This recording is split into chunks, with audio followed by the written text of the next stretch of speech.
बिस्मिल्लाहिर्रहमानिर्रहीम।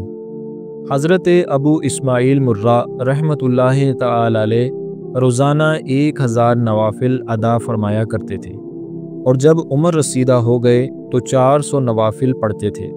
हारिस गनवी कहते हैं कि एक बार आप रहमतुल्लाहि तआला अलैह ने इतना तवील सजदा किया हत्ता कि मट्टी ने पेशानी को नुकसान पहुँचाया।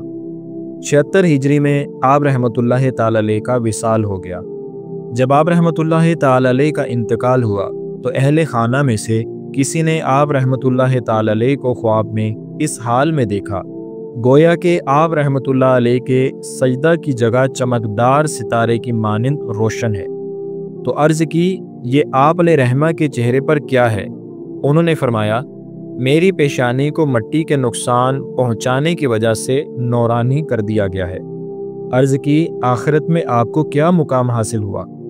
फरमाया, बेहतरीन घर है जिसके अहल यहाँ से मुंतकिल होते हैं, ना ही उन्हें मौत आती है। ये भी मनकूल है कि इंतकाल के बाद किसी ने ख्वाब में देखा कि सजदे की जगह नूर बन गई है, तो पूछा, आप रहमतुल्लाहि तआला अलैह कहाँ हैं?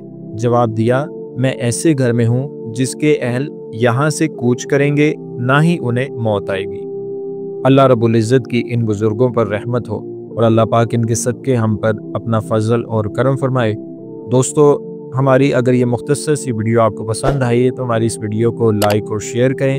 हमारे चैनल को सब्सक्राइब करना ना भूलिएगा। एक नई वीडियो के साथ आपकी खिदमत में फिर हाजिर होंगे। अपना और अपने प्यारों का बहुत सारा ख्याल रखिएगा। फ़ी अमानिल्लाह।